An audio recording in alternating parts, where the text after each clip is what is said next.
गरीबदास जी महाराज जी साधारण वेशभूषा में रहा करते थे। जिस प्रकार हरियाणा का आम व्यक्ति रहता है या विशेषकर हरियाणा के जाट समाज से संबंधित जो किसान भाई है वो पहना करते थे, धोती कुर्ता या कुर्ता पायजामा। इन्होंने कोई भी आडंबर, लाल कपड़े, पीले कपड़े, कोई भी विशेष आडंबर इन्होंने अपने जीवन में नहीं किया।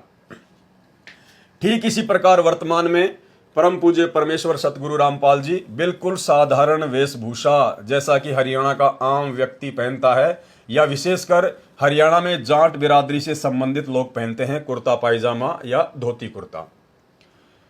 आदरणीय गरीबदास जी महाराज जी ने शादी भी की और संतान भी उत्पन्न हुई। उनकी 6 संतानें थी।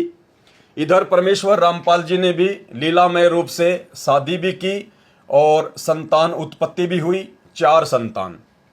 यहाँ एक चीज हमें समझने की आवश्यकता है भाइयों और बहनों, क्योंकि यह अध्यात्म है। ये काल मिनट मिनट में मन में शंका पैदा करेगा। अब आप कहेंगे कि भाई जब गरीबदास जी महाराज स्वयं ही बंदी छोड़ थे और बंदी छोड़ तो केवल कबीर परमात्मा ही हो सकता है, तो बंदी छोड़ का तो नूरी शरीर होता है, उनका तो तेज पुंज का शरीर होता है, उनके पास तो अखंड शब्द शक्ति होती है। वे आप और हम जैसे आम प्राणियों की तरह शरीर से बच्चे पैदा नहीं करते। तो फिर कैसे उन्होंने शादी की, क्यों उन्होंने संतान उत्पत्ति की? तो भाई और बहनों, सारा का सारा जो खेल है ये परमेश्वर की लीला के अंतर्गत है। परमेश्वर को कहते हैं अविगत, यानी जिसकी गति को कोई ना जान सके। ये लीला परमपिता परमेश्वर जी ने क्यों की, आदरणीय गरीबदास जी ने क्यों की? क्योंकि जब परमेश्वर सतगुरु रूप में धरती पर प्रकट होते हैं तो ये काल उस समय तक धरती पर इतना पाखंड फैला देता है, शास्त्रों के विरुद्ध समाज में इतना मनमाना आचरण फैला देता है कि आदमी भक्ति और भगवान की परिभाषा से कोसों दूर हो जाता है। तो आदरणीय गरीबदास जी महाराज जी के आने से पहले, प्रकट होने से पहले आम समाज में भक्ति मार्ग में एक धारणा प्रचलित थी कि भाई अगर परमात्मा प्राप्ति करनी है तो आजीवन ब्रह्मचार्य का पालन करना पड़ेगा। गृहस्थ जीवन में रह के परमात्मा की प्राप्ति नहीं की जा सकती।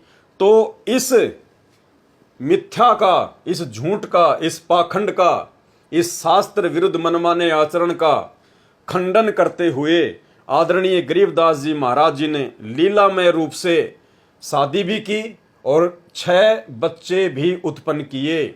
और इन्होंने समाज में एक संदेश दिया कि जिस प्रकार से मैं गरीबदास शादीशुदा होते हुए, संतान उत्पत्ति करते हुए मैंने अंत में परमात्मा पाया, मैंने मोक्ष की प्राप्ति की। अर्थात यदि आपकी भक्ति विधि सही है, आपका गुरु पूर्ण है और आप यदि आजीवन गुरु मर्यादा में और गुरु वचन में रहते हैं तो आपके मोक्ष में कोई संशय नहीं है।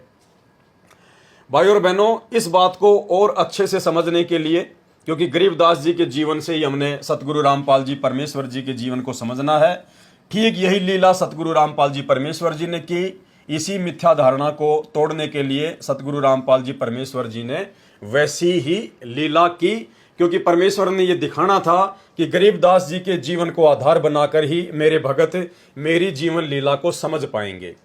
तो परमेश्वर सतगुरु रामपाल जी ने आदरणीय गरीबदास जी महाराज जी के शादी विवाह करने और संतान उत्पत्ति करने को लेकर अपने सत्संग में क्या बताया?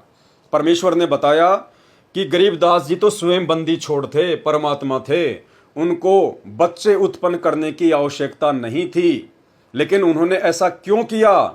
समाज में प्रचलित उस झूठी धारणा का खंडन करने के लिए कि भैया गृहस्थ आश्रम में रहकर यदि आप संयमित रहते हैं और यदि आप पूर्ण गुरु धारण करके आजीवन मर्यादा में रह के भक्ति करते हैं तो इस आत्मा के पूर्ण मोक्ष में कोई संशय नहीं है।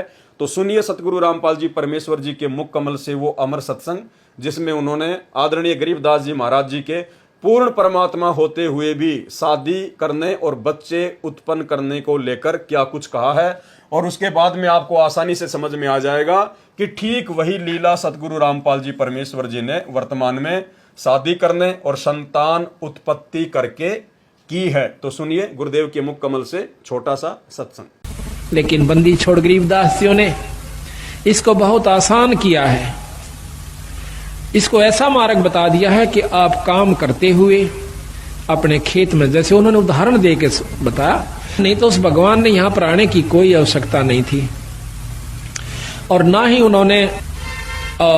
उन्होंने बच्चे पैदा करने की आवश्यकता थी, क्योंकि वो पूर्ण ब्रह्म परमात्मा थे। लेकिन हमारे इस भ्रम को दूर करने के लिए कि आपके मन में क्या जमा हो चुकी, हमारे अंदर भी यही थी। हम तो एक साधारण सा अपना नाम ले लिया करते थे, आरती कर लिया करते थे, जब तक हमने पूर्ण ज्ञान नहीं हुआ था, इस उद्देश्य से कि हमारे थोड़े बहुत काम सर जाएंगे, भगवान की आरती कर लें। बाकी प्राप्ति की हमें कोई उम्मीद नहीं थी, परमात्मा प्राप्ति की। जब से बंदी छोड़ गरीबदासियों का, कबीर साहिब का ज्ञान देखा, इसको समझा, और वे साथ में ये भी पता चला कि ये गृहस्थी थे, बाल बच्चेदार थे, इन्होंने अपने बच्चों के सारी ये क्रियाक्रम किया, विवाह भी किया और साथ में उनका पालन पोषण भी किया और फिर भक्ति करके परमात्मा प्राप्ति भी की। तो जब हमारे मन में यह कुछ उत्सुकता पैदा हुई कि जब बंदी छोड़ गरीबदास जी सारे काम को करते हुए पार हुए, तो हम भी हो सकते हैं।